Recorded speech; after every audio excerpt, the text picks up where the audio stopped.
Recent political developments have put selection at the forefront of education debate. Every time a school says, I want the power to select who I choose, is to take in the brightest and the best. Parents are determined to get their children the best education possible. Everyone only has one stab at education, and one doesn't want to get it wrong. And I think if you have this ability or that ability, then I think you should be in an environment where that's nurtured and you get the most that you possibly can.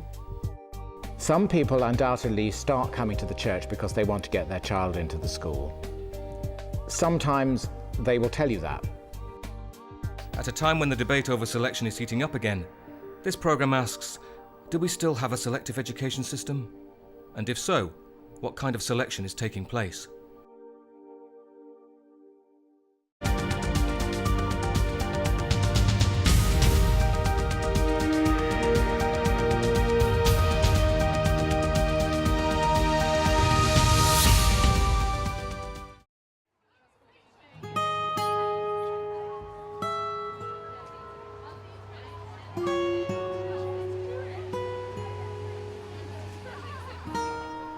I think the benefits of selection here is that children of similar ability and children who need similar challenge will learn together. Because we can think of learning taking place within the classroom, but of course learning takes place throughout the school. Weald of Kent Grammar School for Girls is one of 164 remaining grammar schools in the state system, many of which are located in Kent, Britain's most selective LEA. Weald of Kent Grammar School is an openly selective school that selects its pupils on the basis of ability. Sue Rowell has been head teacher at the school for over 15 years. There are some disadvantages for perhaps the community in its entirety, but you've got to balance that against the benefits for individual students who, in the case of grammar schools, want to move at a fast pace, learn with others like them. Weald of Kent Grammar School has a good reputation in the community. The Mackenzie family has sent 4 daughters to the school, including 16-year-old Emily. My daughter Emily is at the Weald of Kent. At the moment she's in year 11 and she hopes to continue at the Weald into the 6th form. I chose to send Emily to the Weald of Kent because I've been very, very, very happy with the school. I think it's important that Emily is around other pupils with a similar ability to herself, because I think that they all gain from that. They interact out of school as well as in school. I think it's important they can share their homework as such. If one of them's stuck, and can help one another. I think when people think of grammar schools, perhaps they think of grammar schools of a bygone era. Maybe grammar schools that they went to, grammar schools that were quite traditional, and perhaps still some are. But I think the vast majority of schools have had to modernise themselves, just the same way as non-selective schools have had to modernise, and that therefore schools have changed immensely over the past 10 years.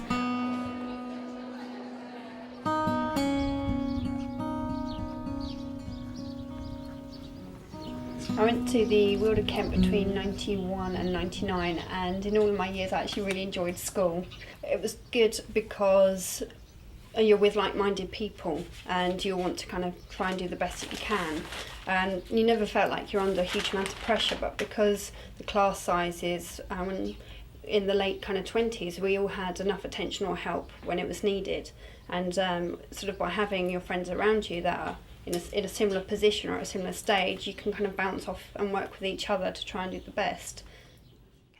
I think that the benefits of selection from an academic point of view, I think that there are people that are going to be high achievers, and I think if we can give them the best we can, then I feel that that's what we should do. Was it? Yeah. Oh, did you say that? Everyone only has one stab at education, and one doesn't want to get it wrong. And I think if you have this ability or that ability, then I think you should be in an environment where that's nurtured and you get the most that you possibly can. This was the argument for having a national selective education policy. Rather than mixing children, schools would pick pupils on the basis of their ability. This was institutionalised by the 1944 Education Act, with the tripartite system deciding whether a child would go to a grammar school, secondary modern, or technical school. The shift in policy by the late 1960s ended the tripartite system, deciding that all children should go to non-selective comprehensive schools. At that time, there was a move to establish comprehensive schools which merged the academic stream and the non-academic stream, doing away with selection. It was beginning to be realised that there was a large degree of error in these tests, and that a large number of mistakes were made about, if you like, which child should go to a grammar school and which one should go to a secondary modern. So there's a very big move at that time, supported, I've got to say, by both Conservative and Labour governments. I think Mrs Thatcher created more comprehensive schools than any other Secretary of State. The Labour Party has long been against the practice of dividing children by academic ability at the age of 11. I think you have to remember that academic selection at the age of 11 was introduced for a past economic era. It was introduced at a time when the economy only needed 20% of people with high skills and an awful lot of people with fairly low-level skills. Now, that's not the case now. I think you have to ask yourself if the challenge is to produce a society where everybody achieves their potential and has as high a level of skills as possible, is labelling them successes or failure, academic or non-academic, at the age of 11 the right way to go about it?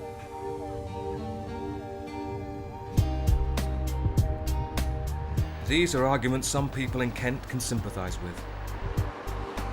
Jerry Vise is 17 and has lived all his life in the seaside town of Deal in Kent. At 11, he took the 11 plus and passed. But when he went to the local grammar school, things weren't what he had expected. I was looking forward to it. I thought it would be brilliant. I thought I'd be with like-minded fellow so-called intelligent people, and I'll get along fine. But the reality was much different. It was clear from quite early on that it wasn't separating people on the basis of so-called ability. It was more on the basis of class or money. And I didn't enjoy it. And as the years went by there, gradually I felt it got worse. It had little in common with my interests. It had little in common with many other people's interests there, especially those that came from Deal, especially more working class people. Many people felt alienated from it all, and many of these people were the ones that were actually looking forward to it. In Kent, in Year 6 of primary school, most children are 10 years old. There is an 11 plus test. 25% will pass the test and move on to a grammar school. The other 75% of children go to secondary modern schools. At that point, friendship groups in the primary school playground fragment. Children realign with themselves with children of their own type. It fragments friendship groups, it fragments families, it fragments entire communities.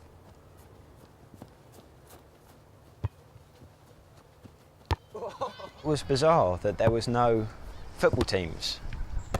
The head of games, with the backing of the headmaster, said that the tradition of the school was in rugby, therefore any talk of football was nonsense.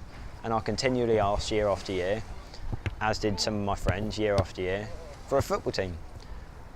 But the old argument about it being tradition came back and back to us without any real rationality or logic, other than tradition. It represented how things that were quite common in everyday life were disregarded as unusual. Any idea of doing something that was perhaps normal or perhaps more working class was somehow ridiculous or inferior. There is an ancient mythology that some people cling to, that selective systems are the route out of poverty for the working class child or the child from the deprived background. The evidence is, in an LEA like Kent and any other selective school, the evidence is that it's actually the children of the most privileged backgrounds that actually take up those places. I know why I passed the 11 plus, and I know what influenced why I passed it, and I think it was largely based on practice papers. And there's no doubt that I answered many of them questions in that test because I'd practiced with them papers and received help from my mother, who was a teacher. I don't think it was a base around natural intellect as such that I was born with. People that do support selection tend to focus very much on one side of the coin, which is the grammar school side. I have never, and I've lived in Kent now 13 years, I've never heard one parent saying, oh, I so long for my child to be in a secondary modern because I know that's the most suitable place for it. Never. There were many people that came from private schools, and it was quite simple. They groomed them up to pass the test, and if many people told me there, if they hadn't have passed the test, they'd have just gone on to another private school. So it wasn't helping people from lower classes that were so-called naturally clever, it was helping higher class people get a free education off the state. I think we have to admit that for some children it worked. And I wouldn't for a minute say that academic selection failed all children, but I think it failed an awful lot of children. And having said that, it's really important to remember that if it worked for some children, that type of education, whatever there was that was good about grammar school education, and there was a lot that was good, has to find a home in our secondary school system.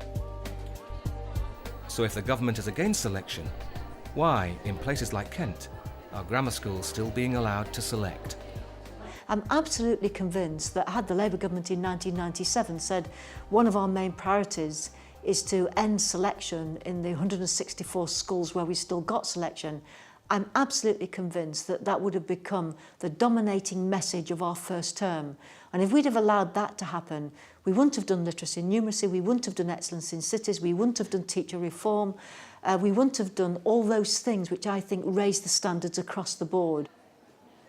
Instead of taking responsibility themselves as central government for ending the 11 plus system, what they did was completely dodge the issue, and they put responsibility for ending the 11 plus selection into the hands of parents. What we did decide to do was to remove it from us. We said, we're not going to do anything, but we are going to give the power to parents in the areas where grammar school selection exists to do something if they wish. The balloting system put in place in 1998 gave parents the option of closing down local grammar schools. In fact, what we found was that the petitioning and ballot regulations were impossible to enforce. In Kent, you would have to get something in the order of 55,000, not just signatures, A4 sheets of paper with lots of detail about the family, the child, and so on and so forth.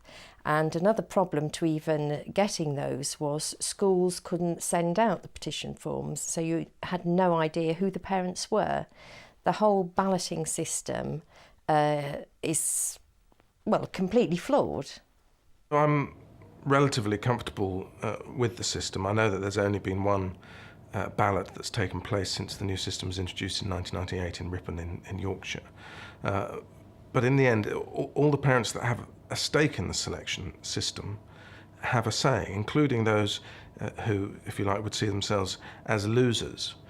And in the end, it's up to them. You know, it's as likely they'll be losers, or their children will be losers, as winners out of a selection system. And they need to take that rational view and decide whether or not for themselves they want to proceed with a selective system. I think what I might do, but I can say this because I'm not a minister any longer, I think that there is a time now to make sure that the original intention of that legislation to hand the power to parents does work. And if we find that it doesn't work, politicians should be brave enough to look at it. But I wouldn't want to solve the problem by taking the power back to central government at all. I can't see any end to the 11 plus system in Kent under the current Prime Minister. There have been education secretaries, David Blunkett, Estelle Morris, Charles Clarke, a raft of education secretaries who have all roundly condemned 11+ selection. And even now, the Conservative Party has said no more 11+ selection. So there isn't one political party which thinks it's a good system. So we're all agreed there then, but nobody seems to be willing to do anything about it. But debates on selection haven't just been concerned with the age-old argument about grammar schools. Selective admissions policy once again became the source of public debate with the recent white paper and subsequent bill on schools. The new white paper on schools promised more independence and power to head teachers. But what exactly that would mean for admissions caused concern among some. Why is a Prime Minister with a majority of 70 struggling to explain to his own MPs why we need to reform our schools? Schools will have the freedom and independence we want them to have, but within a system of fair funding and fair admissions. And I say to my honourable friend that if people want that strengthened admissions code and procedure, the only way to get it is to vote for the bill. This bill will build on what we know works best. It will give heads the powers they need to forge new partnerships and to drive up standards in their schools. There has been a move in recent years, over quite a considerable period of time, to allow schools more independence. And I think that's been welcomed broadly by almost everyone. The question of admissions has gone along with that up to a point. But I think in recent years it has been understood more clearly that unless there are some checks and balances in the system, schools that are oversubscribed do drift upmarket. They do, over a period of time, decide for one reason or another, even if most people involved in it don't want to do it, they do drift along the process of selecting easier to teach children. Admissions is still a big issue because there's a lot of pressure on schools now to achieve. There's the performance tables, there's their standing in their community, and success breeds success. And the easiest way for a school to zoom up the performance tables is start taking in children who are brighter, who work hard, who've got supportive families. It's the easiest way to get your school up the performance tables and to be considered a good school. Put it this way, I've never met a head who's decided to introduce selection into his school so that they can take the worst performing children, most at risk of exclusion, with parents who aren't supportive in an area of deprivation. Every time a school says, I want the power to select who I choose, is to take in the brightest and the best. I mean, I have heard the most appalling stories. I was told of a school once who would only take in children, this was a primary school, where their parents were married to each other. It was a church school, but even then, I don't see why. Now, I think I know why they were saying that, but it's just not justifiable. Is this a trend that's been growing? Are comprehensive schools trying to select certain pupils? Professor Anne West has been doing research into covert selection for years and has found that schools in charge of their own admissions are more likely to use diverse criteria such as family ties to the school, aptitude and ability in their admissions policy. The problems with using ability or aptitude, on the face of it, you think, well, maybe there isn't a problem. But in practice, the problem is you're going to give priority to certain groups of children over others.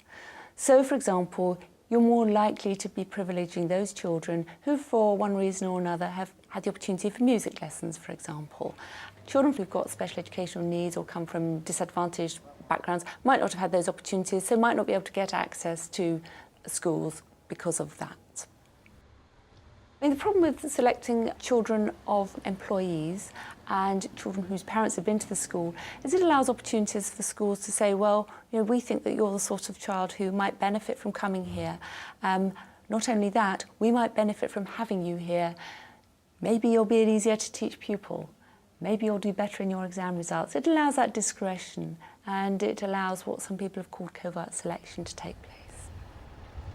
Religious schools are entitled to select children on the basis of their religious denominational faith. That is permitted. But what one doesn't really know is how they go about that. We do know from research that we've carried out that some schools do ask for elaborate forms to be completed, and they ask for information about where the child lives, the sort of accommodation they live in, whether they live in bed and breakfast accommodation, whether they've got special educational needs, the occupations of the parents, the occupations of siblings. And all of these allow opportunities for schools to make choices about who they would like to offer places to. And it just raises concerns. Following backbencher pressure, the new admissions code was introduced as part of the schools bill to try and stop selection by the back door. In the education bill that's going through Parliament at the moment, we are introducing a much tougher new admissions code, which all admissions authorities must act in accordance with, rather than, as is the case at the moment, act with regard to. And that will remove some of the backdoor selection methods. It may have more effect than the last code of practice.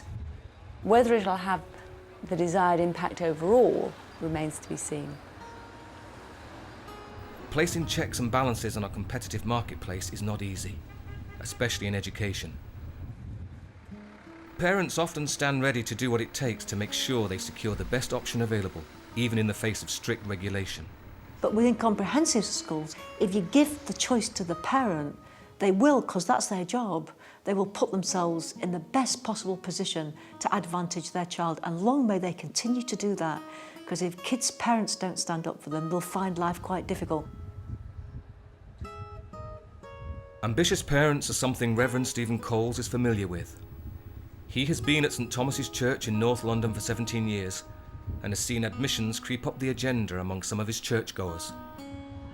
If you look at the socio-economic mix of the area and then look at the socio-economic mix of the school, you would have to conclude that a process of selection had taken place. The local church school is called St John's Highbury Vale. If somebody wants to get their child into the reception class at school, they will get an application form from the school, and if they claim church involvement, they have to bring that to their parish priest to countersign and comment on the way that they have claimed that they are involved in the life of the church. And that is then used by the governors to discern whether the person genuinely qualifies or not. The requirement is that they are regular and committed members of a particular congregation. These words are not very carefully defined, and it's not at all clear to me that all the clergy interpret them in the same way.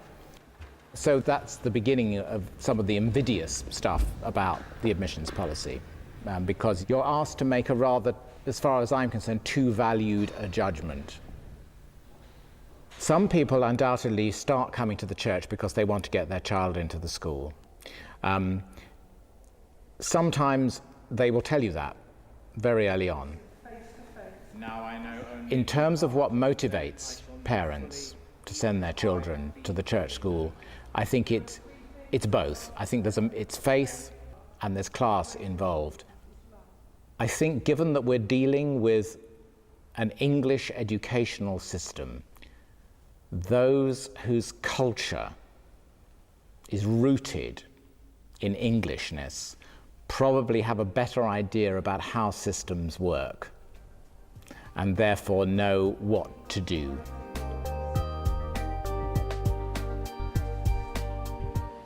It isn't just religion that has become entangled in the politics of selection.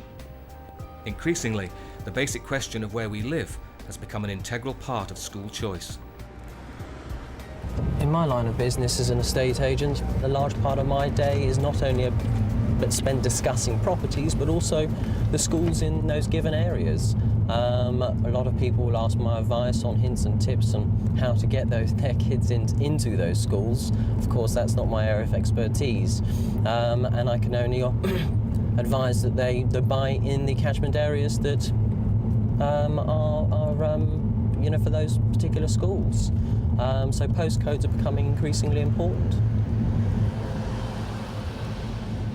The best secondary schools are in the most expensive areas of St Albans and vice versa. That's true. I mean, we're approaching a Beaumont school here, which is just off the busy Hatfield Road. And as an estate agent, I can tell you that buying a property on a busy thoroughfare with lots of commercial and domestic traffic would normally be a faux pas and something that people would steer away from. However, in St Albans, properties along the Hatfield Road seem to sell very, very quickly indeed. So that's something that I've always found quite an interesting phenomenon. I'm not happy about people buying houses to get into decent schools. I'm not happy about that at all. But my analysis of why that's a problem is that we don't have enough good schools. Solve the problem of poorly performing schools and you solve the problem of parents paying a lot to live in the catchment area of a good school. Whether we call it academic or call it social selection, or decide that those lines are blurred, the issue of schools selecting easy-to-teach pupils from affluent backgrounds continues to be part of education debate. The people it did help were the well-off, the ones with money, the ones that came from a class that was higher up, or the ones that came from a situation where they could rig the system. I think ideologically, I don't think selection has to be part of our system, but I think realistically, it probably always will be. I think to end selection, there would need to be a political will to do so. And I remain to be convinced that there's a political will to do so. It seems to be very odd that people can be walking out of front gates that are side by side at the age of 5 or 6 and going off to separate schools. I don't understand what is really going... Well, I fear I do understand what is going on behind that, and I don't think it's desirable, and I think it has nothing to do with Christianity. We are a deeply class-ridden society still. It's one of the things that marks us out from other Western democracies. And I do wonder if this debate we have about academic selection is in some respects a consequence of that. But whether it's a consequence of that, and it's something that's inbred in us almost, or whether it just is this facing up to the factor that we've still not got yet a situation where every school is a good school, selection and the debate about selection, whether it be academic selection or social selection, I think is going to be with us for some time yet.